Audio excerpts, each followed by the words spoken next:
Welcome to RoboBrief, your daily robotics and AI briefing. 3 stories today. America's first humanoid home robot factory just went live.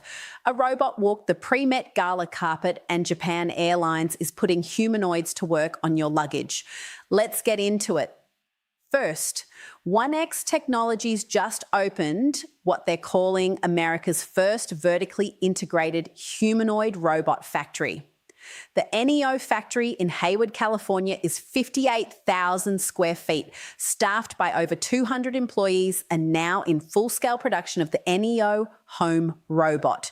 That's a $20,000 humanoid or $499 a month to lease, designed to help around the house. The entire first year of production sold out in 5 days. 1X is backed by OpenAI and is targeting 10,000 units in year 1, scaling to 100,000 robots per year by end of 2027.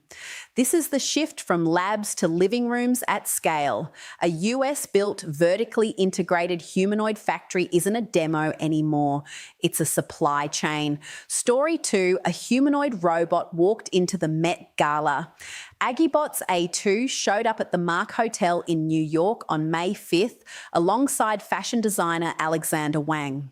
It posed for cameras, served drinks, navigated a crowd of photographers, and briefly got stuck in an elevator, which made it instantly relatable.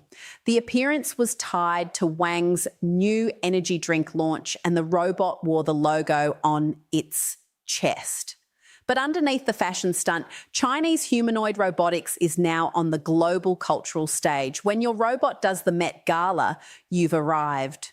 Finally, Japan Airlines launched a real-world trial of humanoid robots for baggage handling at Tokyo's Haneda airport.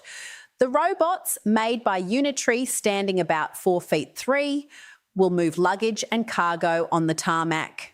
The trial runs through 2028 with plans to expand into cabin cleaning and ground support equipment. Japan is facing a serious labour shortage and airports are at the front lines. Each robot can run for 2 to 3 hours per charge. JAL's president said robots will take the physical load, so humans stay on safety. Ground ops may never look the same. That's your RoboBrief for Friday, May 8th. Hit subscribe and find the full stories at robobrief.tech. See you tomorrow.